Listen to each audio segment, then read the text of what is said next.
Could you?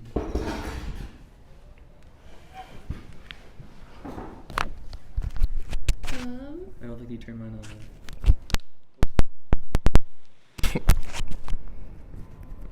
There it is. Now it's on. Sorry. No, you're good. No. Get some. Don't die. Keep her watching. All right, guys, we're back once again at the Cusp of Freedom. I'm your host for this podcast, and it's an honor to have such amazing people that I consider friends on this podcast so they can share their perspective on why and how they became who they are as digital nomads, so you can get their perspective on the challenges it takes to be like them or better. Mind you, we do come from like different backgrounds and experiences, so take everything you hear on this podcast with a grain of salt. And without further ado, I'll let my friends introduce themselves so they can tell you who they are, where they're from, and what they do as digital nomads. All right, I guess I'll start by just saying that we're married. We'll introduce each other separately because we both have a little different where we're from story. But I'm Brendan. I grew up near Boston, Massachusetts. Moved out to the, West, Chicago, Midwest, when I started my professional career. But it's from there that we left to start this digital nomadic adventure. Yeah, and my name is Leah. I was born in Poland, lived there for about eight years of my life. Then my family moved to Texas, and I've been living in the States ever since. Wow, that's very interesting. Very two diverse backgrounds. For those of you who don't know, Chicago is definitely you're right. So Chicago is a very international city, and Poland. I've never been to Poland, but I do know that it's in Europe, and it's also a well-developed country, but a very different perspective.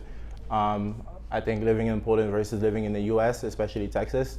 And even in Texas, I think the ideologies or the perspective of people in Texas is very different than the people from Chicago. That is definitely true. So very different backgrounds there for one. So how did you guys meet?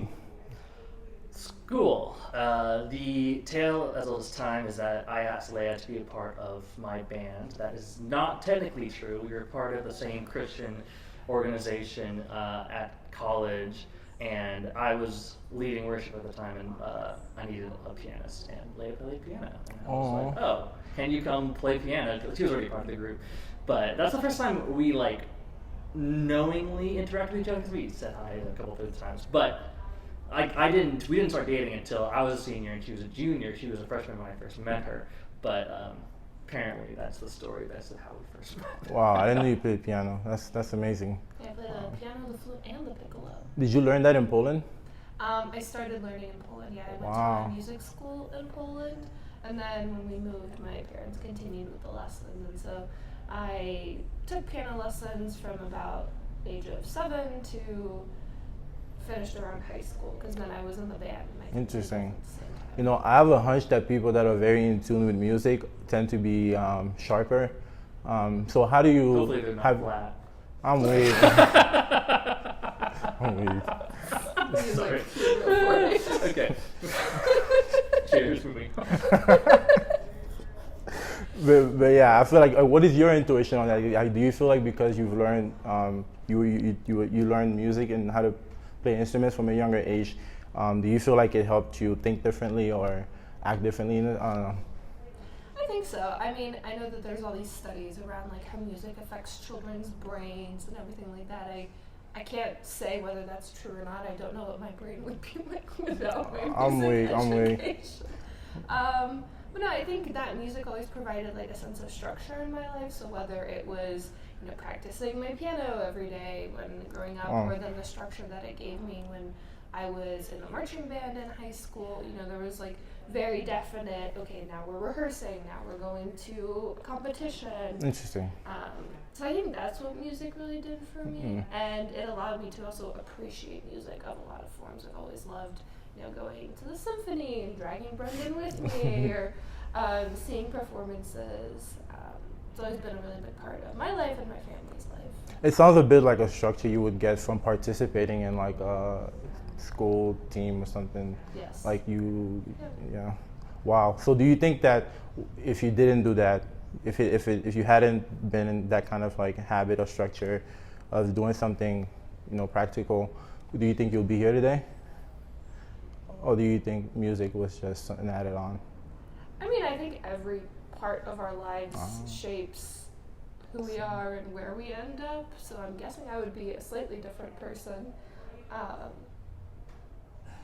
don't know. I think I would be taking Brendan to a lot less concerts, and he would be much more happy. Interesting. How about you, Brendan? Did you have any kind of like structure-based activities you carried on? Yeah. Yeah, I mean, I also did music.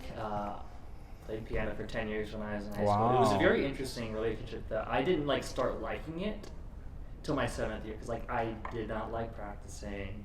I was honestly same. I don't know who likes. Yeah, I was like honestly I was kind of like I wouldn't say I was forced, but most of the pieces people were playing my age or just from the teacher were like classical music, and I didn't find those interesting. Yeah. I mean, Leah has changed my perspective a little bit about classical music. I like it. It's not bad. Okay.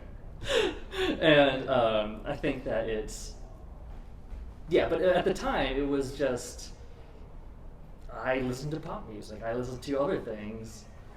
I want to play that. And so when I was 7 years in is when I actually started making that transition and starting to like it. And I think that's when I started being creative with music. Wow. And I think it was interesting because I don't think music really taught me to be disciplined so much. But when I combined creativity, passion, and and discipline together, that's when it all kind of came together. Because then I would start playing these really like elaborate pieces, like honestly like Pirates of the Caribbean, or if you've ever heard of the Piano Guys, I played one of their songs at my recital, and all the other kids were like, what is he doing? Because like you use like your whole arm and you're playing. It's just random and different, but it's beautiful and it's creative, yeah. And it's just things that I love doing things outside the box that I'm very passionate about, and I think that's where I can see that underlying thread of that, how that manifested in music coming out through travel. Because I honestly can say, before I met Leah, if I hadn't met Leah, I don't think I would be as passionate about travel as I am today, just because I hadn't been traveling much. With Leah was the first trip to Europe I've ever had, and so that sparked a love of travel in me that I didn't know I had before then. So let's take a step back here. So your parents didn't instill travel in you at all? I mean, we traveled. We went to Mexico, we went to the Caribbean, we went to Canada, we went to Asia. Well, that's a lot more than the average American ever gets to go. So how come you didn't get that perspective of like, wow, the world is a lot bigger and I can go there? That's a really good question, because I think that on all these trips, it was still a very packaged deal. It wasn't this free flow travel that we experienced as Nomads. It was very much, we're here, we have this agenda, we're at this resort or with this group, and we're going to do X, Y, Z. And so you're not off on your own exploring and really experiencing that big of the world, because you're still in your small box. Bubble. Yeah, I have a friend that had a similar perspective, but the reason why he was able to immediately take that leap is because he went on like a exchange program to South Africa. And I've heard similar stories of people that go on exchange programs to Europe as well, right? And that gives them that curiosity that like, I can do this. Like, why if I free roam here, what makes you think that I can't free roam there and here and everywhere? So how about you, Leah? Did your parents instill travel in you, and when did your free roaming mindset begin? Yeah, I honestly don't remember the first time that I was on an airplane. My family has been traveling for as long as I can remember. It started because my dad used to travel a lot for work. And so I remember joining him once when he was doing a contract here in the United States. I think I was probably like 3 or 4 at the time. We went to like the Grand Canyon, I'm pretty sure. Some of those memories are a little fuzzy, you could, expect as I was 3. But yeah, we've always prioritized travel whenever, after we moved to the United States, my mom and I would go back to Poland just about every summer. And while we were there, we would try to make an effort to go to visit some country, or at least travel a little bit around Poland and see places. And so I've always had this understanding of how important and valuable travel is, and I think them making it a priority kind of passed it on to me, and I've always enjoyed seeing new places and experiencing different cultures and things. And I think also as someone who spent just the very beginning of her life in Poland, and then we moved to the United States, if you've ever heard of like a third culture kid, right? It's a kid that like grows up in a culture different from their parents, and I was never American enough to fit in with my American friends. I was always the Polish kid, and then whenever we would go back to Poland, I started to recognize more and more how different my experiences were from my friends, and that made me feel both like no place was my home, and that I could also make any place my home. So when I finished high school and moved to Rochester, New York, which is where we met in university, that was the first time that I was in a new place all by myself, and I ended up living there for about 6 or 7 years, and it was the first time I had experienced creating a whole new life for myself, and that started to feel like home. And so this very complicated relationship with the concept of home, of a place that I might or might not belong to, I think has made travel all the easier for me. Or I don't know if easier is the right word. Like it's natural to you. Yeah, it's just kind of like, I'll just find this other place and make it my home for a little bit. So. Wow, that's a very deep perspective. But I can see why she instilled it in you for sure. Exactly. I can see why, but I can also see why you were also like, yeah, maybe I should listen. Well, as a fun story, was this a birthday card? Right? One time, a family member of Brendan's sent him a card or okay. What are you talking about? The whole Brendan's going. Oh, that was actually when we were dating. I think we were getting dating or engaged, one of the two. My uncle and aunt came to visit us in Rochester, New York, and met Leah, loved her. Later, they called my mom. We're talking. My mom still has a very high standard of Leah's abilities and skills, and basically, they said, "Oh wow, they said, wow, like Leah is amazing. She seems like she's going places." And then my mom responds, "Yeah, and Brendan's going with her." I'm weak. And mom really loves Leah. I'm weak. So we always laugh. It's like, yes, I'm going many places. Oh yeah, Brendan's and I'm coming with me her. too. I'm weak. Anyways, now that we see what traveling has done and how it brought us here, do you think that I don't know, what did you guys study in college actually? You said you went to Rochester, New York. What did you study, and what did you study? We both studied the same major, which is industrial design, which if anyone hasn't heard of it, it's basically design of physical products. Our head of design at the college would always say we design anything from thumbtacks to airplanes. Those push pins. Push pins to airplanes. Wow. Everything in between. Sneakers, couches, furniture, I have so cars, many questions. like that. But how about you? No, yeah, we studied the same. Oh, the thing. same thing. Yeah, so that was partially how we met and started getting closer. Interesting.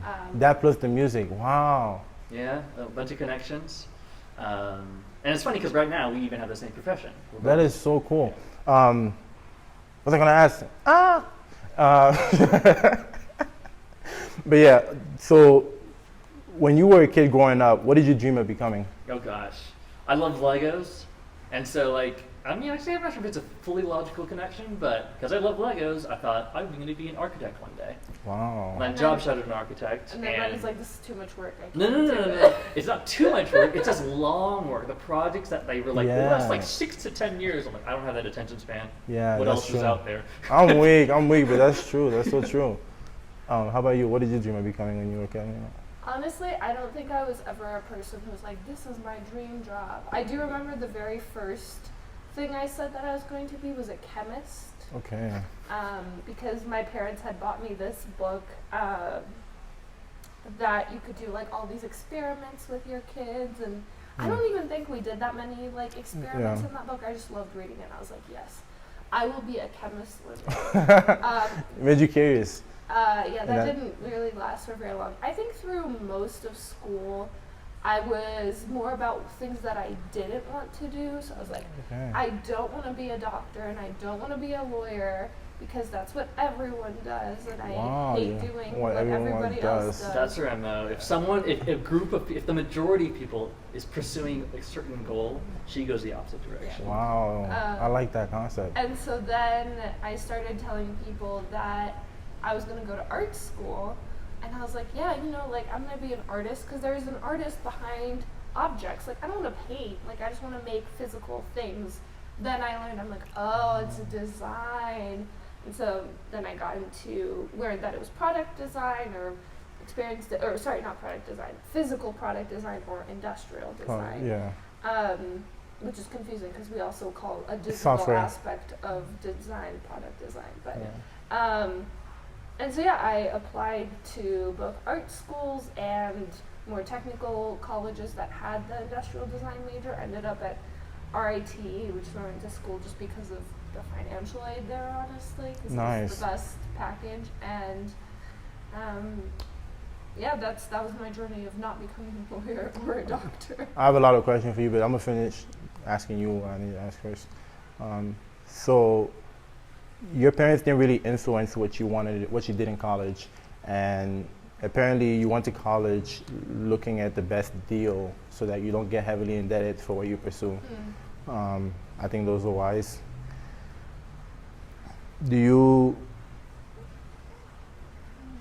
I guess because of that, you don't really regret, but like, I don't know, what was the hardest thing about industrial design for you, I guess?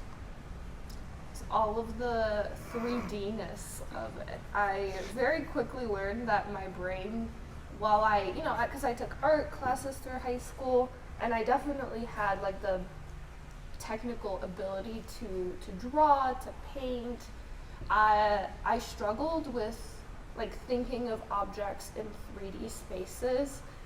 Use the example from Legos.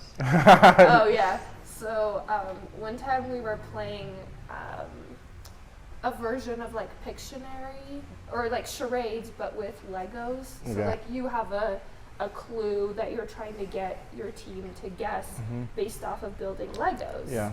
But in my brain, I was like, well, I have a limited amount of time. I'm not going to sit here trying to put these Legos together. So I used the Legos to like make a 2D image, like a flat image. And everybody was like, what are you doing? This is not the point of the game. I'm weak. But yeah, I think that I found... I think I would have done the same thing. It's so much faster. I don't know why people but yeah, we had to use a lot of very like heavy 3D CAD software, and there was a lot of like modeling with clay and foam, and I didn't love it. I liked the research aspect of design. I liked getting to talk to users and be like, okay, why are we building this? What are we going to be building here? What are your needs? I love the history of it. But when it came to like actually building the thing, like I could take it or leave it. Interesting. So for anyone that wants to pursue industrial design, you might have some hard aspects to it, but as long as you find what you love about it to keep you going, you'll make it. How about you? I don't know. What do you? What was the question? I was gonna ask you, what was your hardest part, and like, did your parents influence your aspect on why you did industrial design? Yeah. So interestingly, my journey from wanting to be an architect to going to industrial design was probably a little different than others because when I was a junior, maybe sophomore summer, my parents brought me to an aptitude test. So the aptitude test tests not skills you learned in school or knowledge-based skills, but you're just naturally gifted skills. Aptitude. Aptitudes. Wow, that's cool. And so I went through the tests. It's natural scores. You can't fail or get a But Brendan failed. No. But my goal going in there was to beat my sister because she took it a few years earlier, and I beat her on most things, but not on what her career is today, which makes a lot of sense why she got so high scores and what she's doing. Anyways. I'm waiting. But I scored, and then they provide you a list of results of careers that they suggest for you based on what you scored high in. Interesting. Okay. Number 1 on my list was architecture. Wow. Number 2 you was knew industrial that, design. and you knew that. You knew, and you called it before the test. I did, yeah, for some reason, but I was like, no, that was next, and next was industrial design, and I had never heard of it, so I researched it. And the funny thing is, growing up, I was not a painter, sketcher, doodler, artist, nothing. And so when we saw like these like more artistic careers or just designer careers, my parents and I were skeptical. They're like, really? So my mom started signing me up for like some 3D modeling or art classes or digital design classes from then on in like local community colleges, and I did really well in all of them to all of our surprise. And so that's what led me to go into industrial design and like really commit to it. For me though, the hardest part about industrial design was the sketching aspect of it, because I could paint, I could eventually pump out a nice looking drawing of something, CAD model things. I'm really good with the computer, but industrial design requires a lot of hand sketching.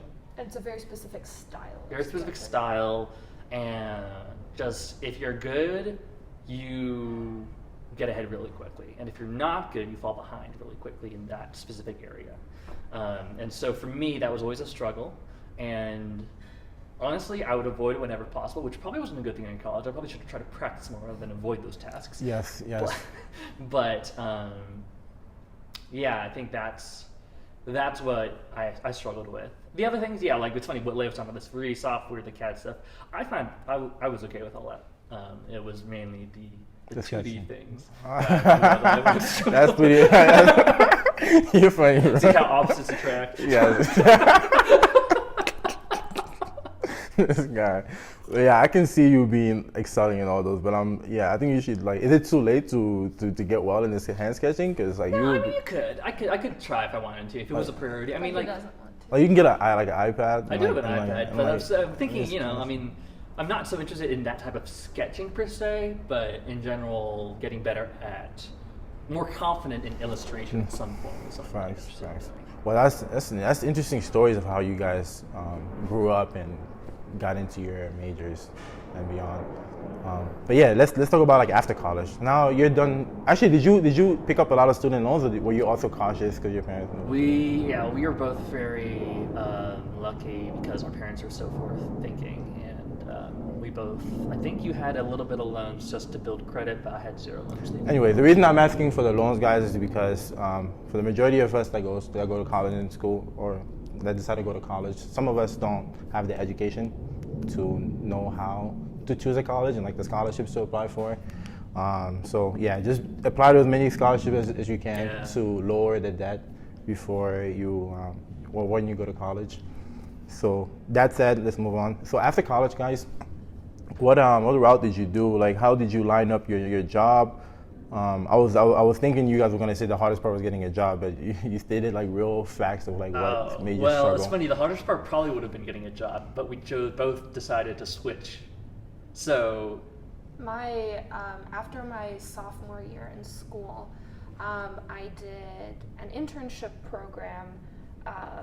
Where I kind of went in not necessarily knowing what internship I would be doing. It was this kind of a program, and they assigned you to whatever part of the business would most line up with your... So there's different part of the businesses. Yeah, and so I expected to be put in like graphic design or like something like that. And they were like, no, like come join our like app design and like experience design team. And I was like, oh, interesting. Because like as we talked about before, computers were not my forte. Yeah.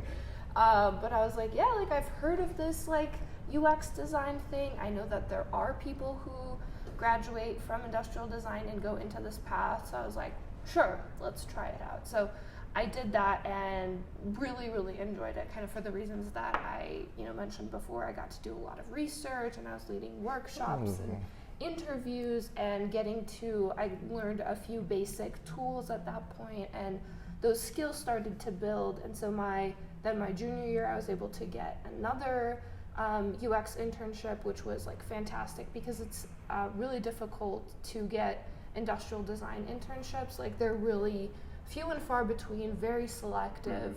And the fact that I already had like my foot in the door and something on my resume from the year before really gave me a leg up in, I guess not in industrial design internships, but in the experience design. So that summer I worked at Dick's Sporting Goods, and yeah, so after, when we were getting closer to the end of my graduation, Brendan and I basically like sat down together and we're like, okay, like we know we want to, like, we see our future together.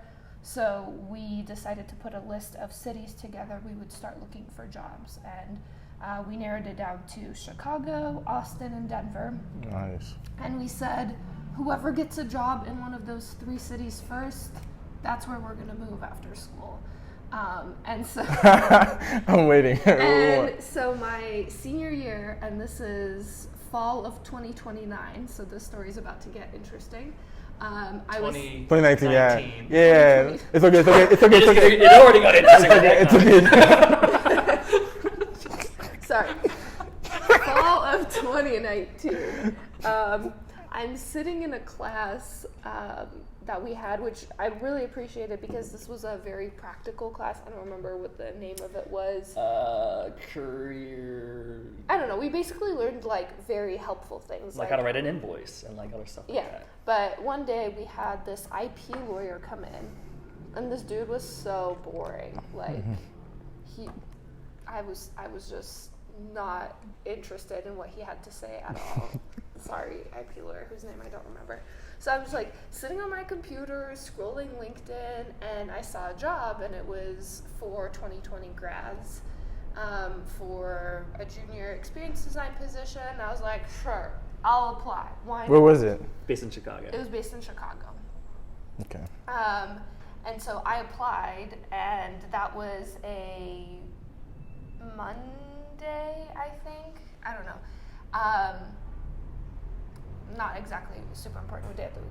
Anyways, I get a call probably 2 or 3 days later from a recruiter, had a first call, then I had my next interview, and then the following week, Brendan and I are on a date on a Wednesday evening sitting at a cafe, and I get a call, and the recruiter's like, hey, can you be in Chicago on Friday? And I was like, we'll put you on a plane tomorrow. And I was like, sure, why not? Let's get the bank rolling. Yeah, I go to Chicago. It was kind of like a design hackathon for the day. We had some interviews, and that day or the next day, I get an offer. No, it was that following Monday. So from the moment that I applied to the moment that I got my offer, was exactly 2 weeks. Yeah.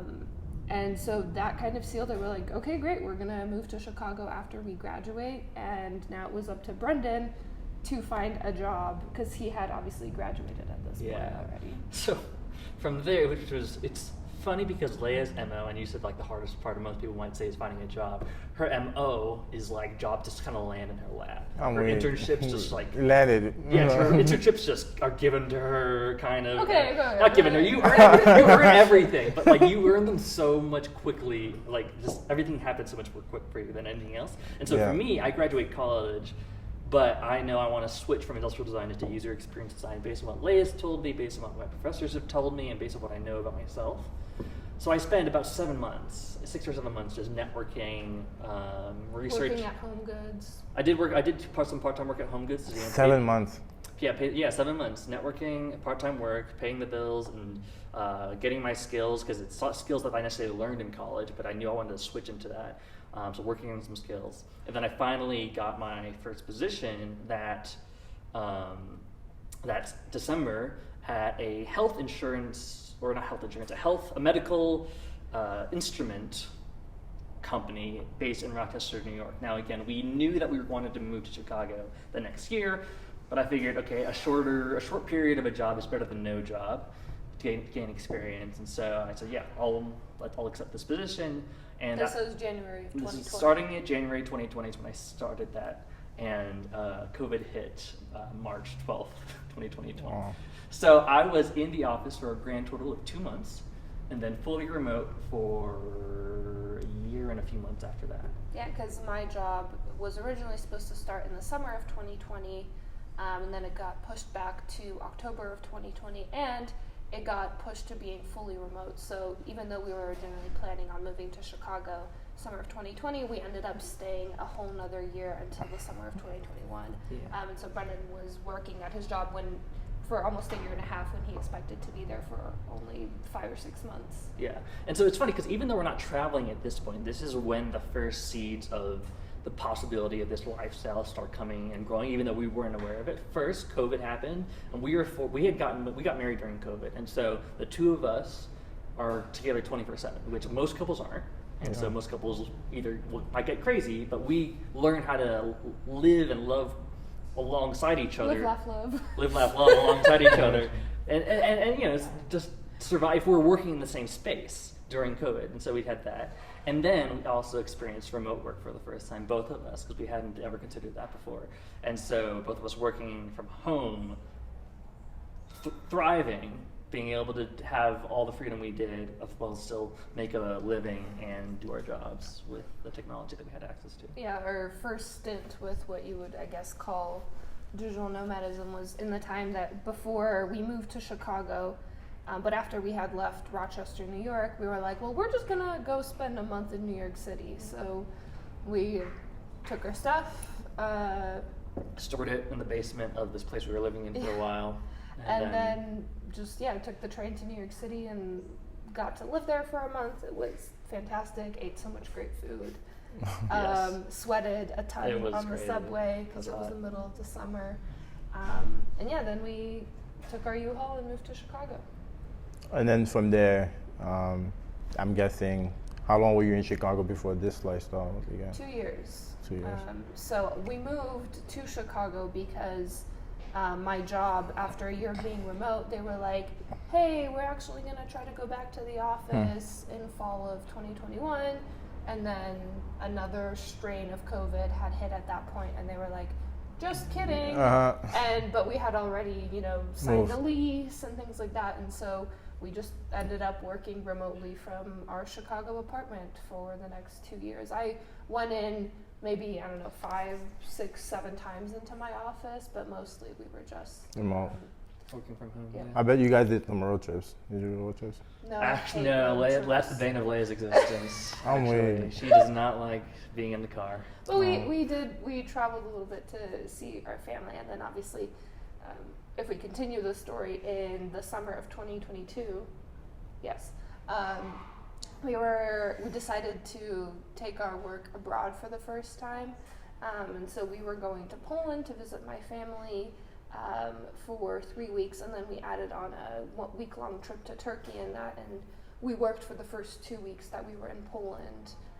And it was kind of our first taste of, what does working abroad look like, and how could this fit into our schedule? So we did that, and then we came back from our month-long trip, and everybody's like, oh, aren't you so glad to be back home? Nope. And we were like, not really. Like, we could have just kept going. continue doing this. Yeah. I'm so weak. All right, so given that you were traveling, now I completely forgot what I was going to say.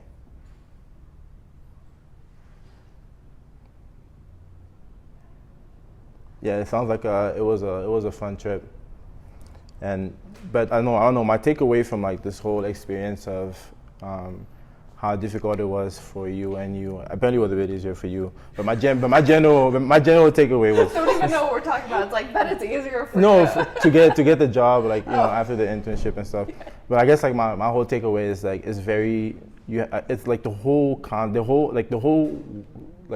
how you got here, right, is very rare for one. Yes.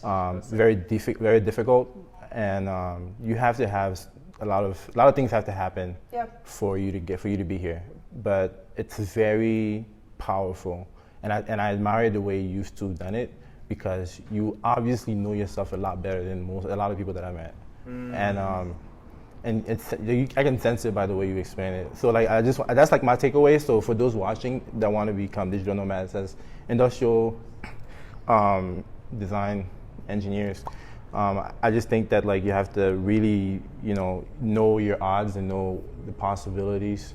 Like you hear their stories, so like just do your best, absolutely, and hopefully if you get here, you're able to make this leap as well, the way they're doing it. Yeah, I mean, I think for us it was, you could even say, going back to my sophomore year, my second year of university, like that internship that just ended up happening was like the first of so many things that had to line up for us to get here. But I think then after we came back from our trip in summer of 2022, that was when we were like, okay, maybe this is something that we could start doing. And so that required a lot more, that was no longer maybe this will just kind of work out.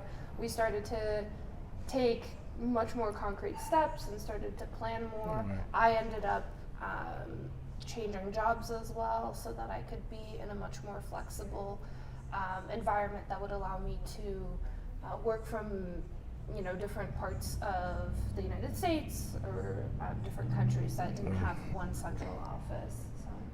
Yeah. There's definitely a level of intentionality that you need to have if you decide to do this lifestyle.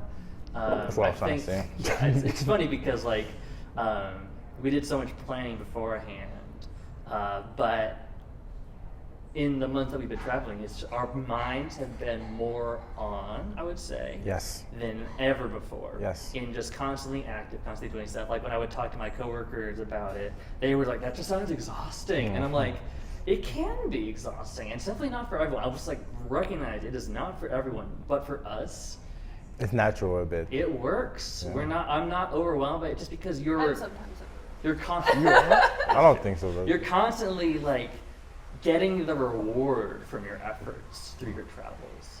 And for full transparency, for whoever's listening or watching this podcast, I was recently laid off. And I was a part of a group of people in my company laid off for non-malicious reasons, just the tech industry was hit hard. When the news came, I was not despairing, I was not distraught, I was sad. But I have, in the past few months of travel, discovered a whole life for me to live outside my job. And I think so many people who do not get to a chance to experience this lifestyle don't know, because their work is so much of their day. Yeah. They don't know what they'll do once they lose their job.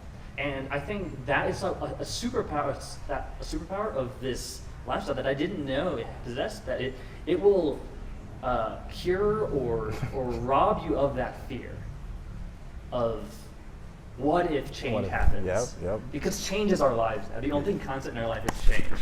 And so you just embrace it. And you're like, okay, there's another change coming my way. Let's see what happens. Let's go with it. Let's go. I think you hit it right on the nail what I was trying to say earlier, but good stuff, bro. So yeah, after, I guess now that we've discussed like why and how you guys basically got here, I guess we've discussed a bit of the challenges of traveling and the benefits as well. Mm-hmm. Did you have any opinion on like the benefits that or the challenges and benefits that you've gained from traveling? I think there's definitely a challenge for us as a couple who is traveling to understand how to like split the tasks of the things that have to happen in order to continue being on the road. Efficiently. When we used to travel before traveling full time, I was 100% the planner. I love travel planning. I love having, everything planned to a T. Like, we're going to go here, then we're going to go here, take this bus, take this train, going to go to this restaurant, eat this specific dish at this restaurant. Like when we went to Europe the first time, all I had to do was show up. No, I believe you, bro. I have a friend that's so good at this that she has a custom travel agency, and like every It's a skill. Yeah, we were it was once again, I'm going places, and Brendan's just there coming with me. Cheers. But when we started traveling full time, it started to be a lot more difficult for me because you're always, I can't just have like, oh, this is my like lazy Saturday, then I'm just sitting at home. Well, I'm gonna plan. There has to be a balance of I'm here in a certain place, I want to experience this, but I'm also working, but I also have to make plans for the next place that I'm going to be at. I think we had our first 6 months of travel pretty sketched out pretty well, but as time is going on, I think we're starting to be a little bit more relaxed about that. But we're also, it is challenging to figure out, okay, how can Brendan not only support me because, I don't need an assistant, I need a partner in all of this.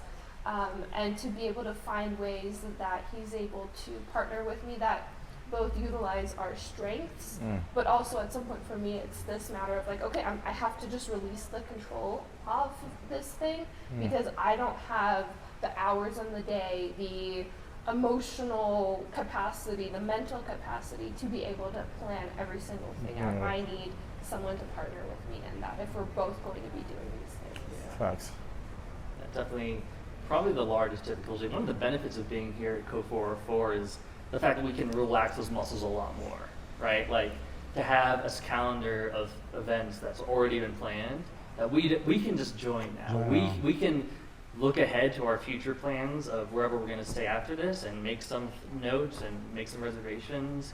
But for here, it's very for me, I don't know if Leah's been restful enough, but for me, it's been a lot more restful mentally because you're not as concerned about what am I going to do on the weekend. Oh no, there's something that's already here that I can sign up for. Wow, that's a very good takeaway. So, but other difficulties, I think depending, and this is just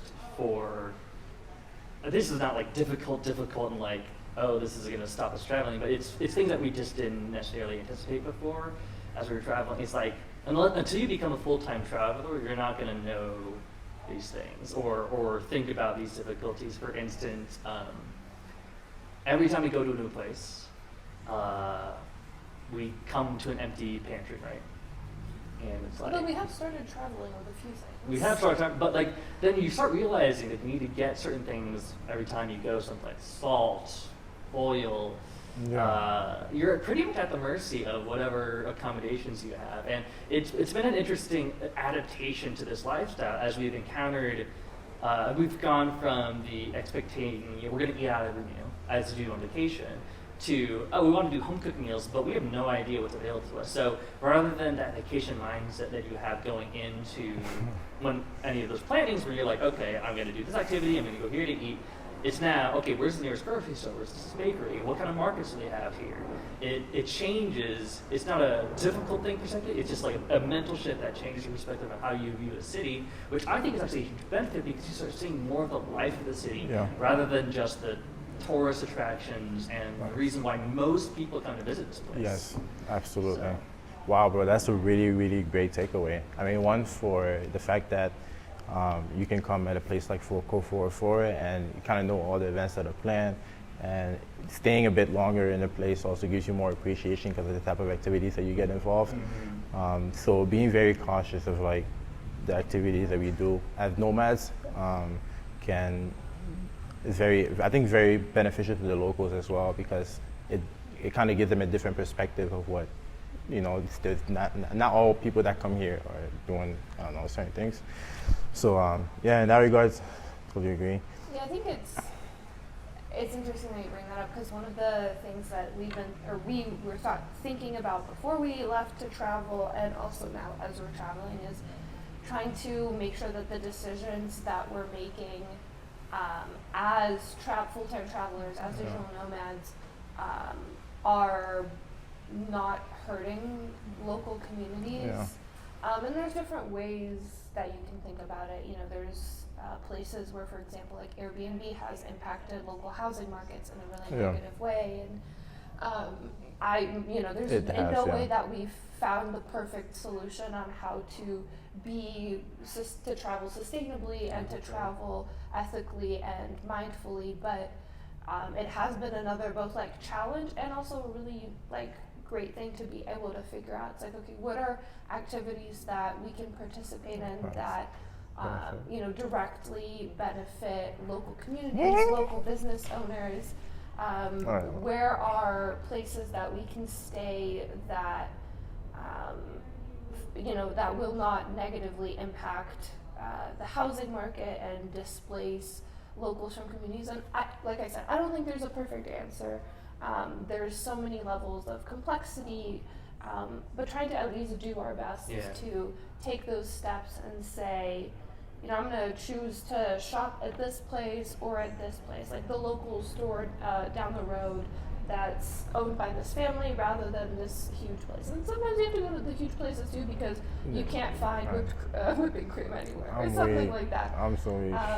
But I think that it's important that especially as people who choose to travel for longer periods of time and do it as a part of their lifestyle, I think those are really important things to consider because you don't want to just be the person who shows up in a place and wants everything and everyone to cater to them and then leaves a place worse than you found it, or participates in activities that harm the local economy, negatively impact the people living in a place. I have this very, kind of rooted concept that like, I think like the effects of like the negative effects can be cured with digital nomad mindsets.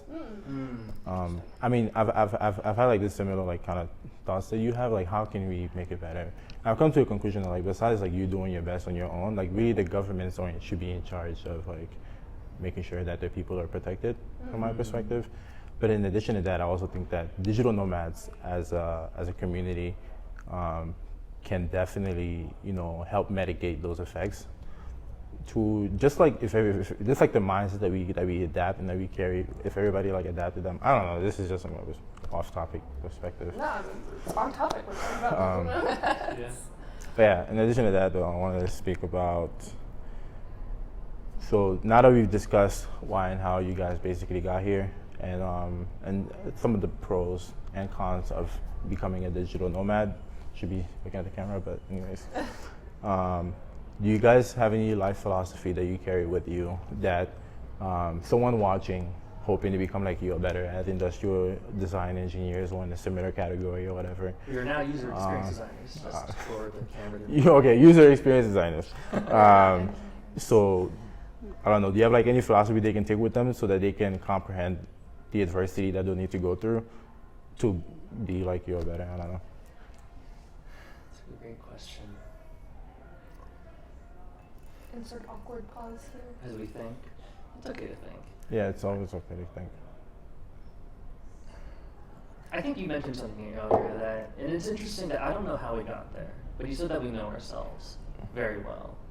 And not in an arrogant way, but I do think that's true, and I do think that's so important. I'm not sure how to try to sum that up in one philosophical statement, but be okay, I guess, asking the deep questions and answering and finding those answers yourself. Just because so much of the world lives in the daily business life in a very fast-paced, shallow environment. You go to work, you make your money, you go drinks with your friend. I mean, hey, we get drinks with our friends. We get drinks with our friends too, but there's great drinks last night. But the bigger the world is, the deeper the questions get, I would say. I agree with that. Like if you're in this small bubble in your local town or city, you don't have the need to ask these questions because you're not presented with them from the sources that you're receiving, from the people you're interacting with. But the more people that you talk to, the more places you visit, the more cultures and languages you encounter, the more questions you're going to have. And if you can start asking these questions, again, what are these questions? I'm not totally sure. I'm not going to prescribe what questions they are, but to get to know yourself, get to know who you are, what you want, what the world is, and what it's asking of you, get comfortable asking those questions and then seeking those answers out, because that is one of the whys behind this lifestyle. Is because we love those questions and because we love seeking those answers in these communities that we're trying to understand and come alongside and partner with and help rather than harm, and truly love the world and the people in it. Oh man. I don't know if I can follow that. I don't know if I have a motto. I'm not a one sentence. I think he summed everything up. Summed up my motto. This guy, Brendan. But something I guess I'll speak to it tangentially. The other day I was having a conversation with another woman here at the co-work, and we were having a discussion about perceptions of people who travel from, their families or their cultures, and she was sharing how she sometimes feels this pressure from her family, like, oh my gosh, like, when are you going to grow up and just settle down, right?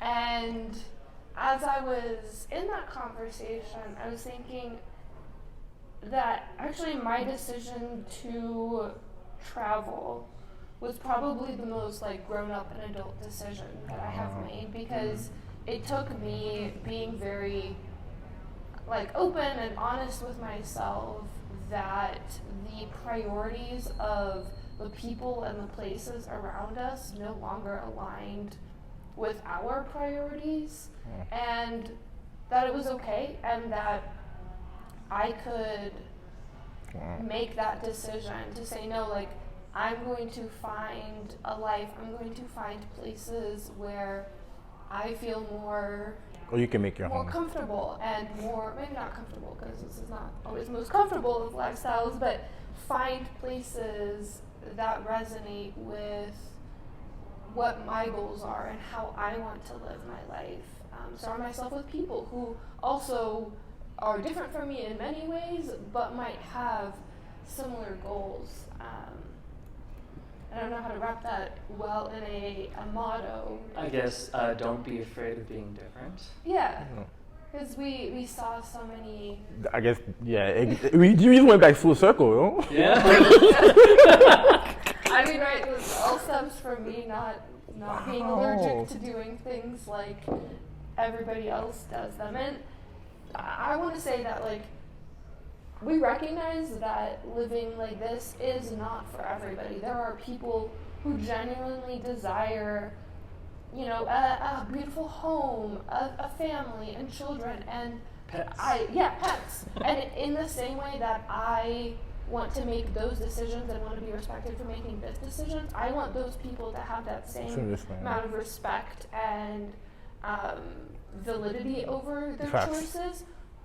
At the same time, I can hold in my hand the fact that that is this cookie cutter way that the communities that we grew up in view that you should live life, and we made the realization that it just does not align with our values and our priorities. And while we love a beautiful home and we love hosting, it's not what we want. It's not part of us. Yeah. Out of everything we've said, I think that there's obviously personality traits where the majority fall in certain category, but we're pretty rare. But I don't think it's by coincidence. I think that more people just need to gain perspective. I'm not saying that if more people gain perspective, then everybody will become like us. I'm not saying that. Your perspective is wrong. Your perspective needs to be like that. Yeah, I'm just saying if everybody is a bit more curious to gain more perspective, then they would be more open to seeing the advantages of growth, we've all done. I think it's you guys be yourself and don't do what everybody. It's basically the same thing. Just be yourself. If you're yourself, you won't do what everybody else does. Yeah. Which is the same. Yeah. So thank you so much, guys, for being part of this podcast. Yeah. Thanks for having us. It's been wow. I'm just amazed at the gems that I listen to, and this is it's been one of the biggest gems I've ever heard. Just your story and your experience and the way you reflect and know yourself. So I'm really honored and blessed to have you share your perspective to whoever is going to tune into this whenever I release it. So yeah, once again, thank you guys for being here. Thank you so much. Great Our chatting pleasure. with you. Thanks. So we turn it off? All right. I don't know where the button is. On the bottom.